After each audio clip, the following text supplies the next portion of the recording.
Welcome to DeFi Development Corp's second quarter 2025 business update call. I am Dan Kang, Head of Investor Relations. Joining me today are Joseph Onorati, our CEO, John Han, our CFO, and Parker White, our COO and CIO. As a reminder, we will be making forward-looking statements during this call. Actual results may differ materially due to risks and uncertainties which are outlined in our filings with the SEC. Our latest shareholder letter was published yesterday, August 12th, after market close, and is available on our website. We'll begin today by answering questions submitted by retail, followed by questions from the sell side. All right, guys, welcome. So start with the first question, top voted question on Say. Did the $5 billion raise already get completed, or are you still ATMing to acquire $5 billion to purchase SOL? How much SOL are you looking to acquire by end of year 2025? I'll take this one. So the 5 billion figure you're referring to is with respect to our equity line of credit, or as we abbreviated, the ELOC. It's a facility that allows us at our discretion to raise capital through a specific counterparty, in this case, Arcade Trading. It is not and was not ever meant, however, to be one giant raise all up front. Now, there is a time and place for that sort of structure, but that's not what this is. The analogy we've used to describe this in the past is almost like a faucet that we can turn on or off at our discretion.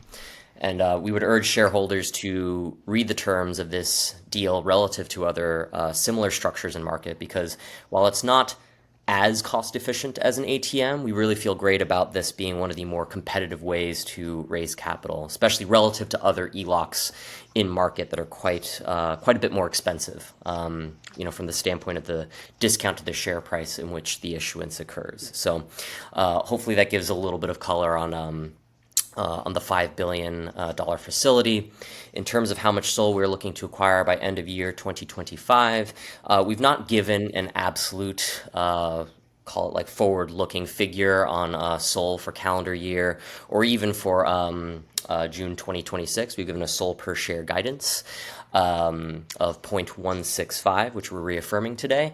But embedded in that is not like an explicit absolute SOL number, right? That can vary a lot based off of, call it the balance of debt and equity that we want to do, which effectively determines the share dilution that goes into the raise. But ultimately, we're still anchoring towards this 0.1650 SOL per share by June 2026. All right. Next question. How does or how can DeFi Dev Corp hedge against a drop in SOL price, or hedge against a downward trend of SOL? Joseph, you want to take that one? Sure, thanks. Yeah, I think there's kind of two ways to answer this. One is bear market strategy for the company. So it's critical that the business survives and maybe even thrives in a crypto bear market. And the team here has been through a bunch of these markets. We've been in the industry for a long time. So, I've seen the drawdowns, and of course have seen what the impact can be on businesses in the space who weren't properly prepared, I'd say. So we think the answer for surviving and thriving through a bear market is just proper planning. So we need to set aside some cash, we need to control our burn, and we need to be careful about, or maybe conscious of, how we finance our SOL purchases. And so to that, we have taken long-term on our convertible debt raise, and we'll look to be, 5-year term. We'll look to be aware of major drawdowns in the market in future fundraisings to make sure the company can survive and thrive in a bear market. And then on whether we hedge out the SOL, we think that's more of an active management strategy, and part of the intention of the company is to give investors exposure to leveraged SOL, and that includes the upside and the downside. So we don't want to be trying to call the top. We don't want to sell our balance sheet assets. We don't want to hedge out our balance sheet assets. We want to maintain a long exposure to Sol. We want the price exposure to the Sol, and we also want the volatility associated with Sol to translate through into the stock price, which we think is ultimately what our shareholders are looking for by investing in DFDV. All right. Next question. Are there plans to distribute staking rewards to shareholders? Parker, you want to take that? Right now, there's no plans to distribute shares or staking rewards via like a dividend or something like that. All of the staking rewards are effectively reinvested into the business. They're paid out in Sol and maintained in Sol, so that's how we grow our balance sheet organically. In the future, there might be some securities that we have available, whether that's certain fixed income type instruments, or maybe it's a preferred offering, or maybe some kind of on-chain thing. Where we could pay a coupon or dividend or something like that in Sol. So that would allow investors to get direct exposure to Sol, Sol yield rather, from our business. But today we don't have any plans to pay out a common stock dividend for a variety of reasons that I won't go into here. But ultimately, we think it's best for shareholders that we basically reinvest those rewards.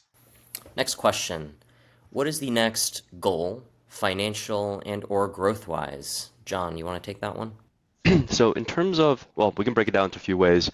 First off, we are kind of like DK already mentioned, we are reaffirming our guidance of 0.165 Solana per share for June 2026. This implies a 167% SPS growth. Really underlying that assumption is a continued use of ELOC as well as pipes and convertibles. So basically using all the tools available to us across the capital markets. So implied in that is also around raising $50 million per month. Obviously some months will be higher, some months will be lower, but on average, that's what's built into that assumption. What's not built into the assumption is the Treasury Accelerator Program, which we've already disclosed previously. There could be additional upside if things work out well there in terms of establishing similar types of Solana Treasury strategies in global markets. We also mentioned in our letter that we think we can sustain a 10% annualized organic yield from staking. So based on our current treasury of 1.3 million Solana, that implies roughly around $63,000 of daily revenue, obviously denominated in Solana terms, just made it in US dollar for everyone. So quite significant there. And obviously, as we buy more Solana and get more Solana in other ways, and our Solana principal balance goes up, and we stake it, that daily revenue will also continue to go up. What is the planning and forecast for the third quarter of 2025? John, you want to give a nice one-liner here? So we do not give quarterly guidance, so no comment for 3Q. Thanks. All right, easy enough. Next question. Are there any M&A opportunities that DeFi Dev Corp has or would consider in the near or long term?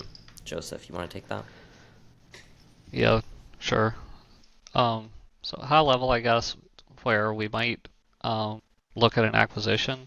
I'd say one idea that we talked about is buying validators if the price was good enough. And I think deals we've seen in the market for validators have a revenue multiple that's a little too high for us to be interested right now. We think it's more accretive to shareholders to just buy Sol than it is to buy validators at recent pricing. But maybe in a bear market, a validator could be an interesting transaction.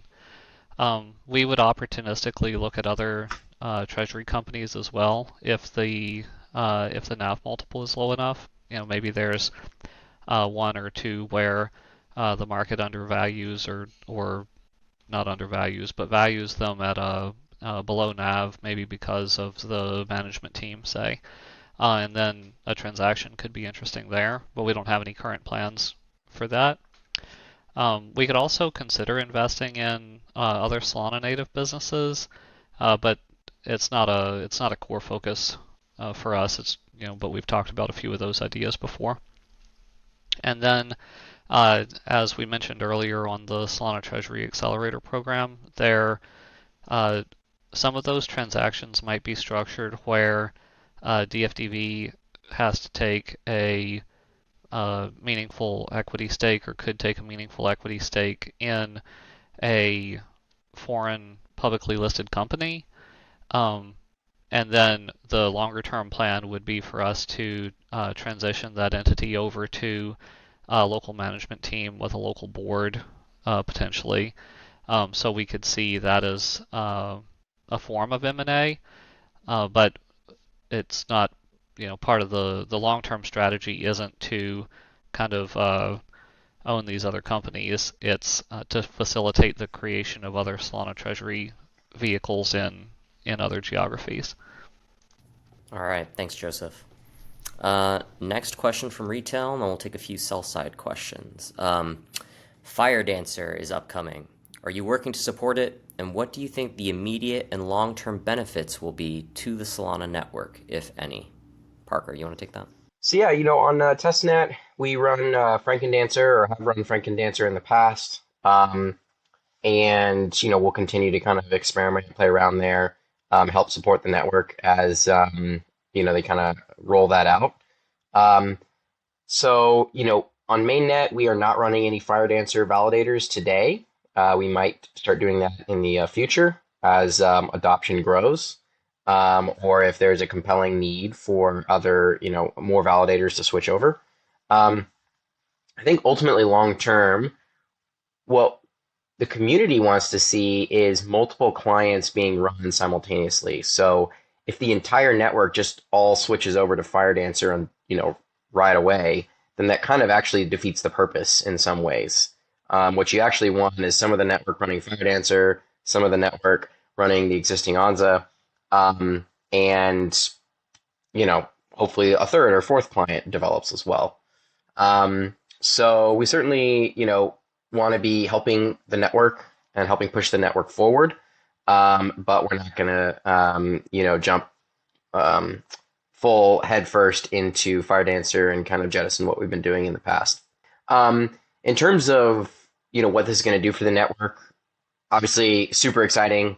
The Jump team has talked about 700,000 TPS in the past. I think there's a number of things that'll have to come about before that's possible.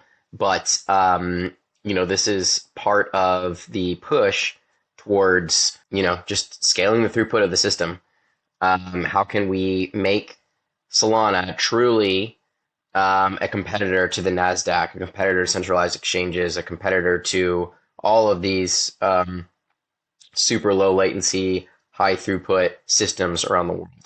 And so I think Fire Dancer is one of the key steps, but not the only step, kind of in this continuous march towards increasing that throughput, lowering cost, lowering latency.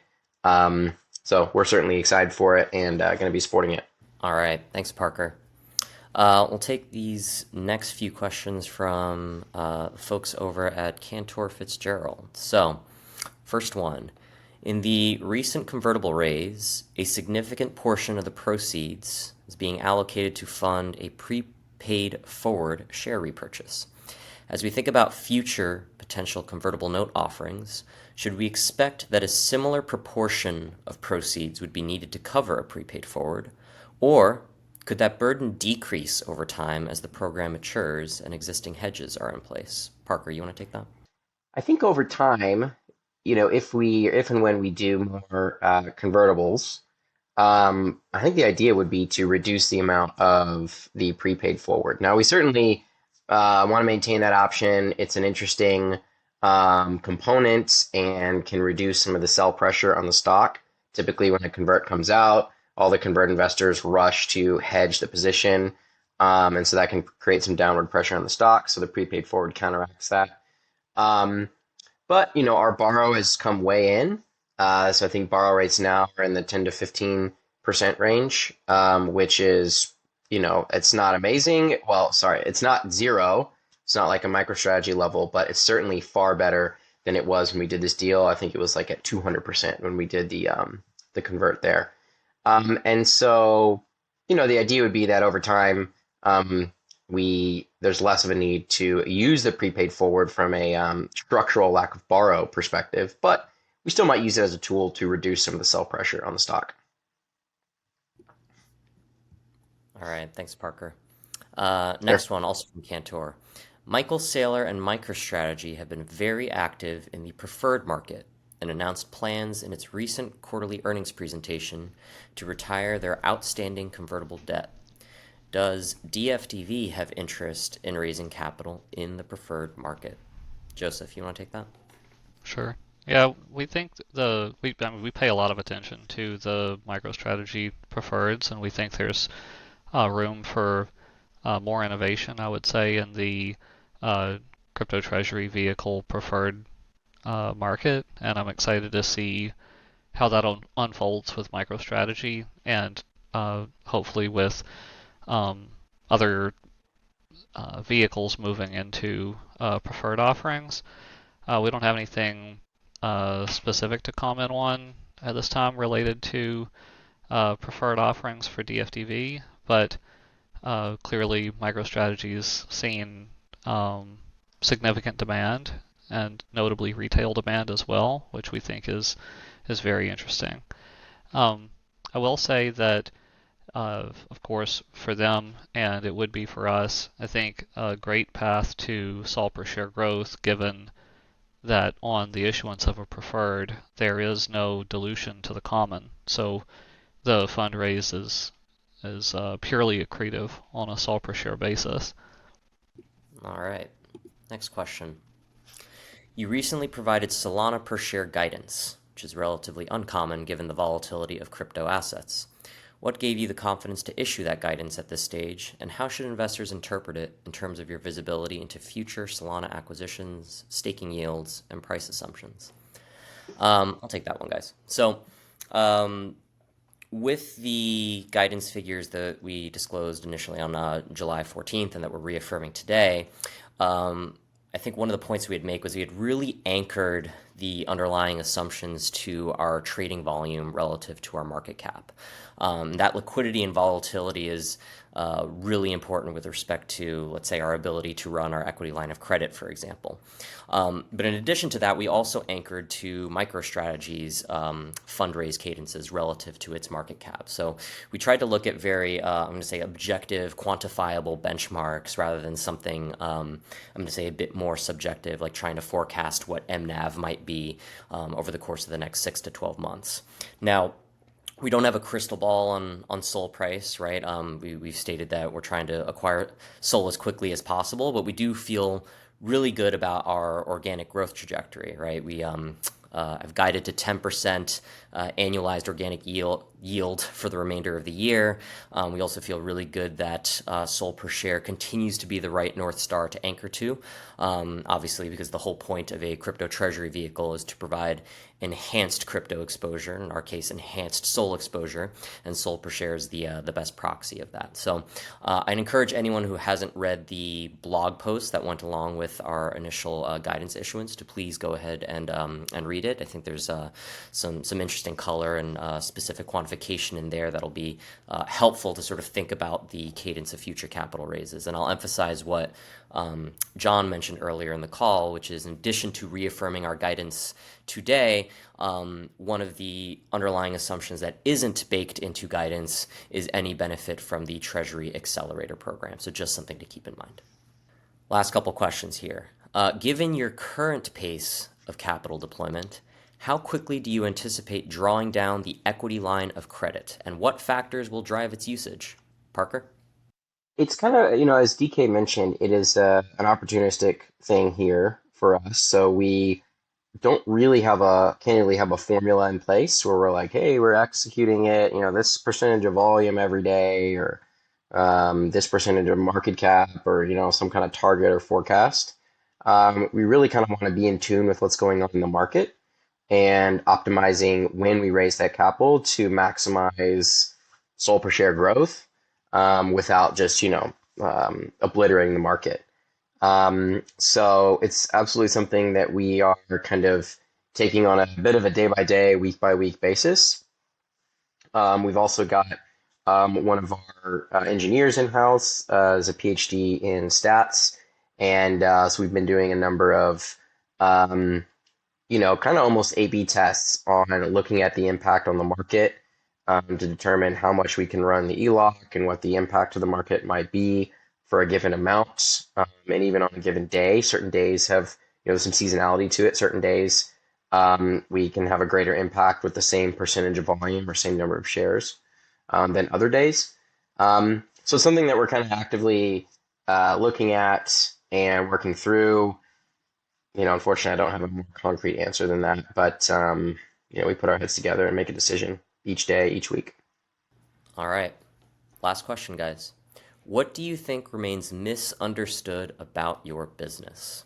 I'm going to start, and then if any of you guys want to chime in, please go ahead. For me, at least one of the striking things is actually still a misunderstanding of the underlying asset we are trying to accumulate, which is Solana. I think there's still a fundamental, I'm going to say, underappreciation of what Sol is and what Sol can be, both in terms of like traction, developer activity, revenue generated, like technical superiority relative to other L1s out there. And I think to the extent that we as a team here can really be advocates for what Sol is and what it will eventually be, that'll go a long way towards helping folks understand our business and why we chose that as our core treasury asset. Parker, Joseph, I don't know if there's anything you'd add to that. I think that's a very important one, probably the biggest one. I think another one, though, is just a bit of a misunderstanding on, or maybe just general lack of understanding on the types of metrics to evaluate treasury strategies in general. And so, we've really harped on Sol per share growth, say it over and over. It's, how our bonuses are structured, how everyone's compensated. It's like plastered all over the website. But there's other metrics out there, and every company seems to kind of have their own way of calling or describing the same metric.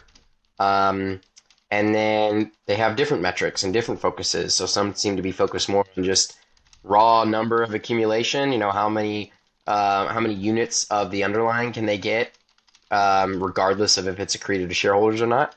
Others are taking the more kind of shareholder accretive approach. There's lots of different kind of focuses out there. And so I think the challenge for investors that, it's not their full-time job to run one of these, and then there's all these different ones across all these different assets, is how do you benchmark them? What's like a PE ratio that you can use to compare, or a PEG ratio, or some other metric where you can take these disparate businesses, at least built on disparate underlying assets, and like benchmark them together. So I think over time that will become more clear as the space further develops, and probably some flavor of a couple of the winners will effectively decide the metrics that the rest of the industry, kind of needs to go by. MicroStrategy popularized, of course, Bitcoin yield, BTC yield, and Sol per share growth is just the inverse of that number. So, it's kind of a page out of the Sailor book. But, there probably is going to be a couple other that emerge as like key measures. So I'd say kind of the metrics to evaluate us and other treasury strategies is a, kind of a big gap in the market. All right. Awesome, guys. Well, that pretty much wraps it up for today. So thank you all for joining us. As always, please don't hesitate to reach out. Our management team is always willing to chat with shareholders. We do this for all of you. And with that, in service of Sol per share growth, we will see you guys next quarter.